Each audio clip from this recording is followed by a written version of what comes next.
आज Doubtnut app download करें। Doubtnut पर अपने सभी गणित, रसायन विज्ञान, भौतिक विज्ञान और जीव विज्ञान के डाउट्स का करो सफाया। बस प्रश्न की फोटो खींचो, एक ही प्रश्न को क्रॉप करो और तुरंत वीडियो सोल्यूशन पाओ। अभी डाउनलोड करें। नमस्कार दोस्तों, स्वागत करता हूं आप सभी का। आपका प्रश्न है, हेलो एल्केन्स जल में अविलेय होते हैं क्योंकि। तो इसके लिए हमें यहाँ पर चार विकल्प दिए हैं। पहला विकल्प कह रहा है इनके अणु अध्रुवीय होते हैं। दूसरा विकल्प कह रहा है ये जल के साथ हाइड्रोजन आबंध का निर्माण नहीं कर सकते हैं। तीसरा विकल्प कह रहा है इनके अणु अत्यधिक ध्रुवीय होते हैं, ठीक है ना। तथा चौथा विकल्प कह रहा है इनके अणु अल्प ध्रुवीय हैं परंतु ये जल में पहले से विद्यमान हाइड्रोजन बंध ठीक है ना, हाइड्रोजन आबंधों को तोड़ने में असमर्थ रहते हैं। ठीक, तो आइए हम अपने प्रश्न के उत्तर को समझते हैं तथा सही विकल्प का चुनाव करते हैं। ठीक है, तो जैसा कि यहाँ पर कह रहा है हेलो एल्केन्स, ठीक है ना। तो हेलो एल्केन्स क्या होते हैं हमारे आर एक्स, ठीक है ना। तो ये जो आर एक्स होते हैं, अर्थात हम यहाँ पर यदि उदाहरण ले लें, आर जो होता है वह हमारा एल्काइल होता है, ठीक है ना। ये हमारे एल्काइल श्रेणी के सदस्य होते हैं और एक्स जो होते हैं वो हमारे हेलोजन होते हैं, ठीक है। ये हमारे क्या होते हैं, हेलोजन। ठीक है, तो जैसे कि हम इसका यदि उदाहरण ले लें तो CH3 एक ये जो है एल्काइन श्रेणी का जो सदस्य होता है उसको ले लेते हैं हम।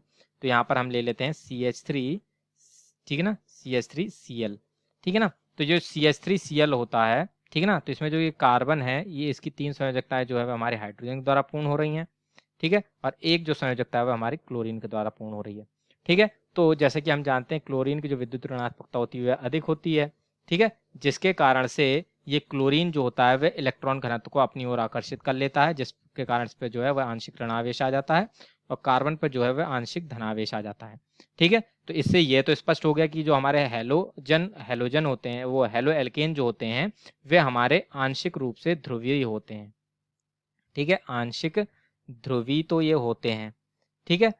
अब जो हमारा जल जो होता है वो होता है हमारा H2O। तो H2O जो होता है वो हमारा कुछ इस प्रकार की संरचना का निर्माण करता है, ठीक है।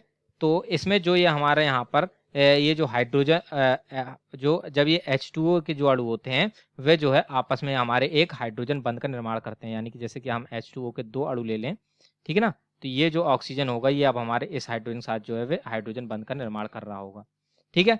तो ये यहाँ पर ये चूंकि हाइड्रोजन बंध उपस्थित है, ठीक है ना, ये हमारा यहाँ पर हाइड्रोजन बंध उपस्थित है।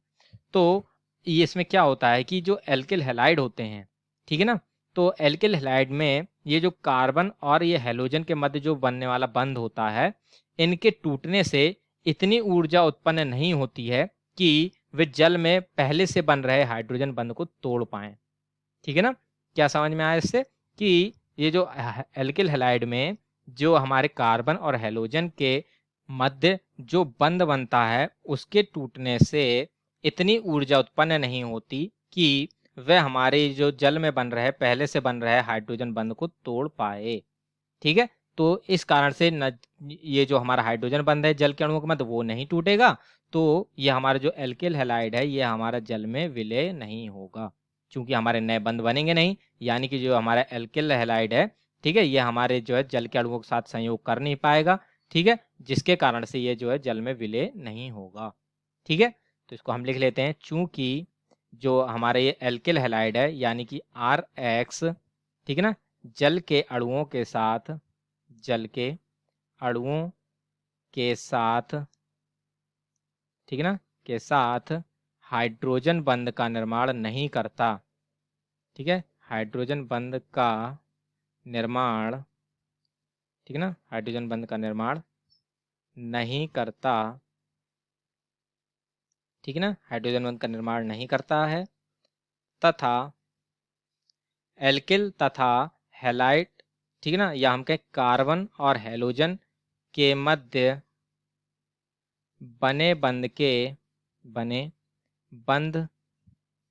के टूटने के फलस्वरूप इतनी ऊर्जा उत्पन्न नहीं होती, इतनी ऊर्जा उत्पन्न नहीं होती जिससे वह जल के अणुओं के मध्य, जल के अणुओं के मध्य बने, ठीक है ना, अणुओं के मध्य बने हाइड्रोजन बंध को, ठीक है ना, तोड़ सके, ठीक है। तो इस वजह से ये जो हमारा एल्किल हैलाइड होता है वो जल में अविलेय होता है।